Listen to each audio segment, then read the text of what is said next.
The disappointment was that they aren't sure how macroeconomic events are going to affect the bottom line. What's your take on the reaction in shares to some of the earnings that these companies have put up? Yeah, I think hypersensitive. And in this nervous backdrop that we're seeing, we saw it with Google as well. But you look at the actual numbers, strong in terms of digital advertising growth.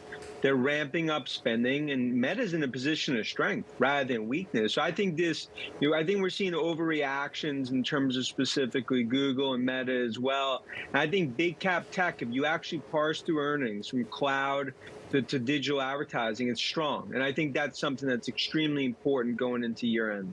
With Meta, there also is a concern that the known item on their balance sheet was how much they plan to spend on endeavors that are unclear, whereas the unknown is how much revenue they're going to bring in. How much does that give you a bit of agita? Yeah, look, I think the agita, if you go back 18 months ago, they were putting good money after bad in terms of metaverse. This is a different company. I mean, Zuckerberg's comeback kid for a reason here. They need to spend on AI. They are in a position of strength to monetize in the digital advertising side. And I think that's the right move. And even though you will see these knee-jerk reactions in this macro backdrop, I think overall, this is something I view as sort of short term. I think tech continues to rally into year end despite what we've seen here. Comes down to the fundamentals. I feel better about big tech post earnings than before, given what we've seen, especially from Redmond in the cloud.